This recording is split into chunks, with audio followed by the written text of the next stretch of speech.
ADHD-യിൽ procrastination വളരെ കൂടുതലായിട്ട് കാണാനായിട്ട് സാധിക്കും. പലപ്പോഴും നമുക്ക് ADHD ഉണ്ടാവണം എന്നില്ല, പല ആൾക്കാർക്കും ആ ഒരു പ്രൊക്രാസ്റ്റിനേഷൻ ഒരു സ്വഭാവം തന്നെയാണ്, അല്ലെ, മാറ്റിവെക്കൽ, ഇങ്ങനെ മാറ്റിവെച്ചുകൊണ്ടേയിരിക്കും. അപ്പൊ അത് മാറാനായിട്ട് സഹായിക്കുന്ന 2 വഴികളാണ് ഇന്നത്തെ റീൽ. ഒന്ന്, നമുക്കൊരു വലിയ ഗോൾ ചിലപ്പോൾ എത്തിപ്പെടാൻ സാധിക്കില്ല എന്നുള്ളൊരു പേടി കാരണമായിരിക്കാം നമ്മളത് മാറ്റി വെക്കുന്നത്, ഫസ്റ്റ് സ്റ്റെപ്പ് എടുക്കാൻ മാറ്റി മാറ്റി വെക്കുന്നത്. അപ്പൊ നമുക്ക് ആ ഗോളിനെ ചെറിയ ചെറിയ ഗോൾസ് ആയിട്ട് ചെറിയ ചെറിയ അച്ചീവബിൾ ഗോൾസ് ആയിട്ട് ഡിവൈഡ് ചെയ്യുകയും അതിനകത്ത് ചെയ്യാൻ പാടുള്ള ഒരു ടാസ്കിനെ റിവാർഡിംഗ് ആയിട്ടുള്ള മറ്റൊരു ടാസ്കുമായിട്ട് പെയർ ചെയ്ത് ചെയ്യാനായിട്ട് ശ്രമിക്കുകയും ചെയ്യുക. സോ ദാറ്റ് അത് നമുക്ക് എളുപ്പം ചെയ്ത് തീർക്കാനായിട്ട് സാധിക്കും.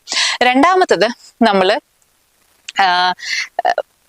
അത് പ്രയോറിറ്റൈസ് ചെയ്യുക. പ്രയോറിറ്റൈസ് ചെയ്യുമ്പോൾ നമുക്ക് ഇമ്പോർട്ടൻസും ഏർജൻസിയും നോക്കി വേണം പ്രയോറിറ്റൈസ് ചെയ്യാനായിട്ട്. അതായത് important and urgent, important less urgent, not important